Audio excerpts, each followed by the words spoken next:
Enzo Recto, kalaban ang katiwalian at kasinungalingan, kakampi sa katotohanan at kabutihan. O ito, binira si Chis Escudero.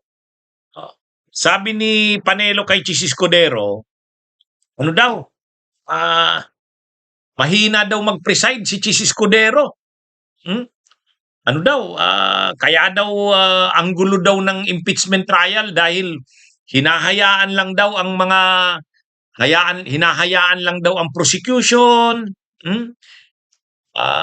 Kaya sabi ni dapat daw kinukontrol daw ni Chis Escudero ang prosecution. Naaabuso daw ng prosecution ang trial. Mahina daw si Chis Escudero mag-preside. Ang tingnan po natin, yung kamalian naman itong presiding officer. Kaya ako sinabing walking disaster ka, Chis, pagdating sa pag-preside. Kasi gaya ng mga sinabi ko na noon, pinapayagan mo magtalumpati yung mga prosecution lawyer upang ilatag nila yung kaso nila sa pamamagitan ng kanilang mga speeches, hindi sa pamamagitan ng mga testigo nila. Pangalawa, kahapon may ginawa na naman siyang kamalian. Malaking kamalian sapagkat pinayagan niya na ipasok ang isang papel. Papel. Sinasabi affidavit.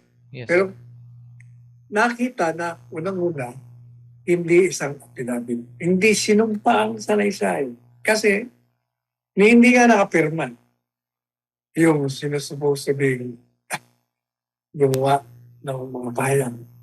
Pangalawa, hindi nagparyado. Pangatlo, hindi naprubahan na yun mismo yung di umanong affidavit na ipinail sa ICC. Sinabi lang na yun. Pero walang prueba doon. Hindi rin naprubahan kung yung papel na yun exactly the same doon kung anong laman nun, yun din ang laman. Hindi lahat naprubahan niya. Pero itong pambihirang presiding officer na ito, na kung hindi ito sobrang bias na hinahayaan na magpropaganda ang prosecution, ito'y walang alam sa pag-preside. Pero papayagan mo na pumasok ang isang papel tapos magiging paksain sa impeachment hearing. Hindi po ba iyon hindi lamang paglaban sa mga prosedimento sa ilalim ng rules of law? Kung hindi, hinahayaan mo sa pamamagitan ng pagpasok ng ganong mga papel na sinisiraan si Inday Sara, tinutulungan mo ang prosecution. Ano bang tawag mo doon?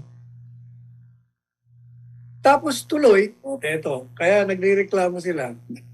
Nagrereklamo na mahaba ang impeachment.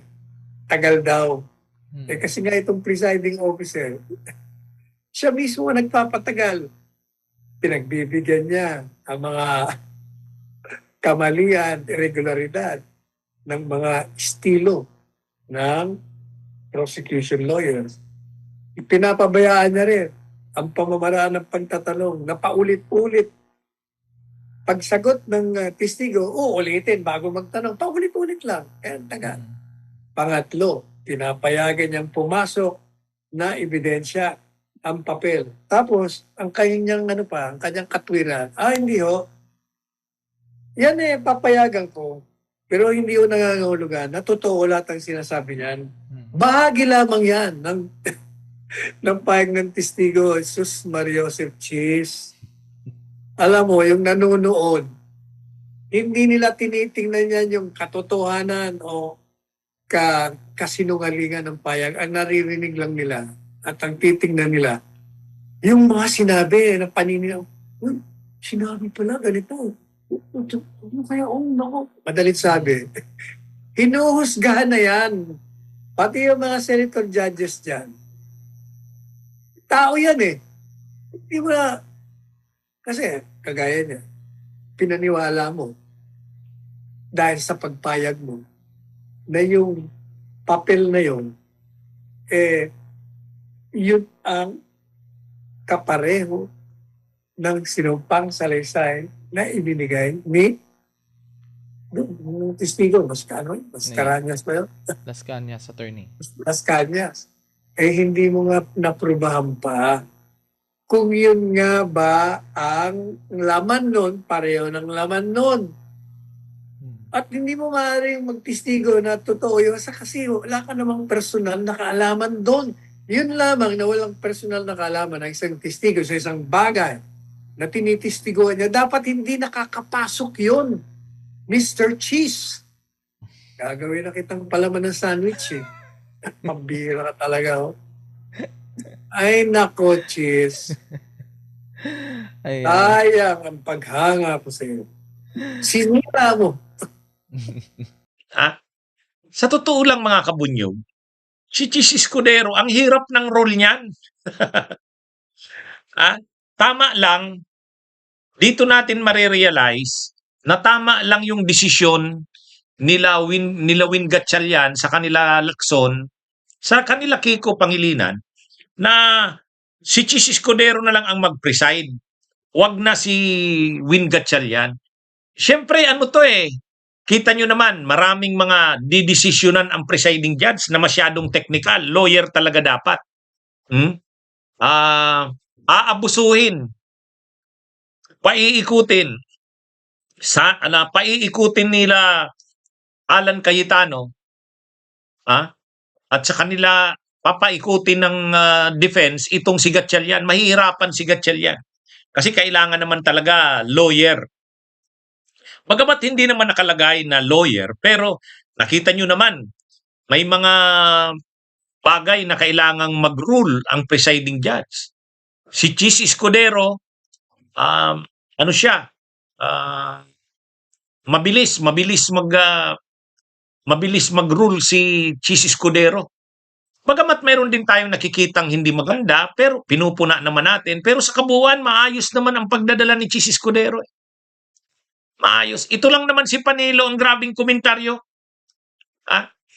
Ano daw? Kaya daw napapatagal ang impeachment dahil kay Chis Escudero, pinapabuelo daw ang prosecution. Ano yan eh? Sa totoo lang, fair naman si Chis Escudero sa pagpipreside niya eh. Fair. Ano lang, ang gusto kasi nila ang gusto kasi nila Panelo, 'di ba? Ang gusto kasi nila ang mag-preside si Alan Cayetano. Ay 'di ba kaya nga nagmaniobra sila na maging Senate President si Cayetano. Ay 'di ba pinalitaw nila si Bato ng mga pro Duterte para ma-elect si Cayetano. Tapos pagka-elect ni Cayetano, ito na ang magpe-preside, si Cayetano. Imagine niyo kung si Cayetano ang nagpe-preside diyan. Imagine niyo kung hindi napalitan si Cayetano bilang Senate President. Ay grabe, mga kabunyog, magulo. Magiging bias masyado ang impeachment court kung si Cayetano ang nag-preside. Yung kasi ang gusto nila Panelo ay nabigo sila dun eh. Akala nila noon tagumpay na sila kasi biglang lumitaw si Bato tapos napalitan ang Senate President, napalitan si Soto ni Cayetano. Akala nila yun na. Si Cayetano na ang magpe-preside sa impeachment court. Kung si Cayetano ang nag-preside sa impeachment court, maraming ruling ni Cayetano pabor kay Sara, pabor sana sa defense. Baka yung pagsumpina ng mga bank records, hindi yan isusumpina ni Cayetano, hindi niya papayagan niya. Anyway, dahil si Chis Escudero ang nagpe-preside at okay naman si Chis, ano naman impartial naman si Chis fair naman ngayon nagagalit sila Escudero. Nagagalit itong sila Panelo kasi hindi nila kakampi ang presiding judge. Pero kahit naman si Chis Escudero kasama sa mayorya, hindi naman siya garapal na makikita mo, pinapanigan niya ba ang prosecution? Hindi naman May mga panahon din naman na kinakampihan niya ang defense. Kaya nga, ewan ko dito kay Panelo kung saan naman ang gagaling ang sinasabi niya.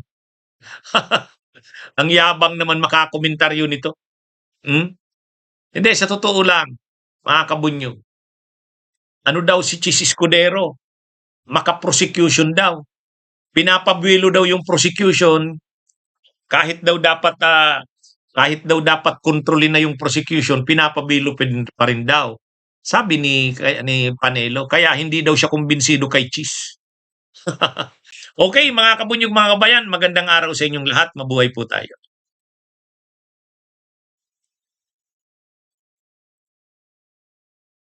Bunyog, bunyog, halikan na kasama ka. Bunyog, kapag buklod ay may pag-asa. Luzon, Visayas, Mindanao, isa ang pananaw. Sa bagong Pilipinas ang bunyog isisigaw.